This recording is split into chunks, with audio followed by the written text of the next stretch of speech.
For those of you who haven't been watching recently, AEW is bringing back the rankings. Yay. Woo! Now, Tony Khan announced the return of AEW rankings starting this month.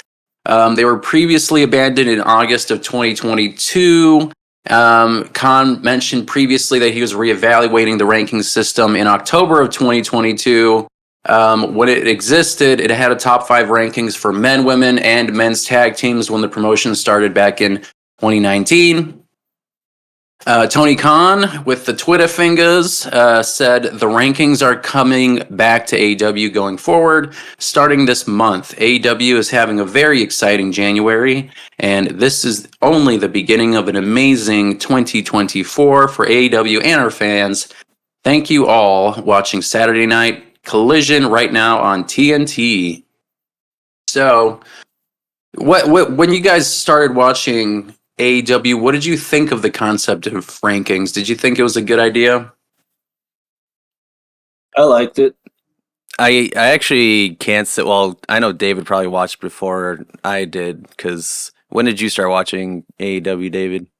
I started watching first episode. So yeah. Yeah, so I mean, he was literally there since the beginning. I was kind of a bandwagoner when it started to get really hype in early 2021. I think I started watching. So I think by then, was there still rankings in 2021? Yeah, there are still rankings. What I did like about rankings was that it gave Dark and Elevation like a purpose. Because like a lot of times it would be like those really low card guys or even people that you just see in Ring of Honor all the time now would be in Dark and Dark Elevation, and that would give them a reason to show up on Dynamite. Yeah. I mean, I think the ranking system is interesting. I just feel like when it comes to storylines and matches, I just feel like it's really limiting. You know what I mean? In terms of like where you're supposed to go. And I mean, I guess you'd have that person winning consistently, but I just feel like it's a tool that kind of hinders storytelling, especially, you know, from the perspective that it's predetermined. So having rankings, I don't know if it necessarily adds anything to it. I mean, I guess the gimmick's cool, but I'm coming at this from the outside looking in. And David, you said you liked the concept. What do you think? Do you think there should be something that changes in this new iteration going forward, or should they maintain what they did previously in 2019 through August of 22? I think now that there's more belts, it'll help out because like a lot of times with ranking before, it would just be like try to call yourself for a title match. Do we know who's currently in the top 5 right now? Did they announce that? The rankings? I don't. Let's see.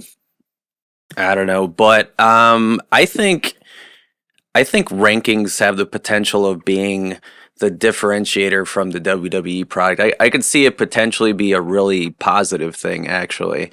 I think the initial issue with the ranking system originally was because of like the shows like Dark Elevation and those like kind of like those YouTube shows where they would kind of pad the win and loss records. So like when you would watch like Dynamite or whatever televised show, like you'd have a guy who has like a fuck ton of like, wins, and they're like, how the hell did that happen? And then this person's getting like a match or whatever. So I think with the YouTube shows being not a thing anymore, you can use the ranking system to have people interested to see on the other products besides Dynamite. So like on a Rampage or Collision, you have those shows now, and gives them an opportunity to have people to watch those shows so they can see if this person's going to win.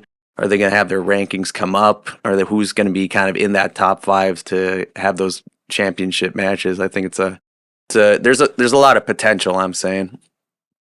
I mean, like if Tony Khan doesn't give them an opportunity to even show up on TV, with those shows that you mentioned, how do you even get in the rankings, right? Like, how would you?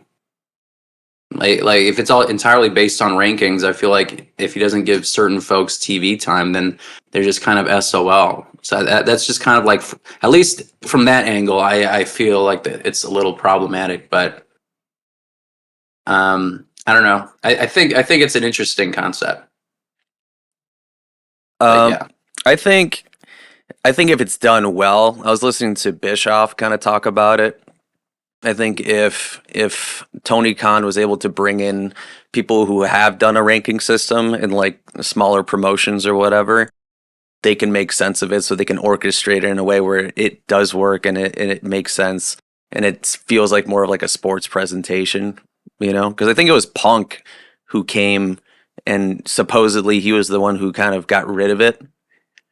Good for him. To make it more WWE, which is a weird thing for him to say, because I was watching that NXT thing yesterday on YouTube, how he was like training, trying to get his reps in or whatever. And he was talking to the talent about how like people should differentiate. Like when he came in, he said he wasn't going to like copy a Hulk Hogan or whoever, like he wasn't copy their moveset. He said that, I tried doing a springboard or whatever move he said, because people weren't doing that. So, it's just a weird take from him. So I think there's potential. Yeah, I didn't catch that, but I guess that you make a good point there. Yeah. Any final thoughts, gents, about these rankings before we move on to the next piece? Yeah. Nah. They're numbers. The numbers. They're numbers. We'll just see how. Yeah. I mean, it's super early because it's still January, so they're still trying to get their shit in. So we'll see how it looks like towards Revolution and onward. We need to give it like half a year, see where the trend is kind of going, how it's kind of doing. But again, I'm being a glass half full kind of a guy. I think it could be potentially very positive, and to differentiate, because like they don't have to be copying WWE, and I think there's a lot of people, when you go through like comment sections on the Twitters and on the Instagram like posts, like people are always trying to really compare, well, they ain't doing this shit right because it's not WWE. And I'm like, well, it doesn't have to be. And I think if they tried to stay in their own lane to create something unique, I think that's a good idea.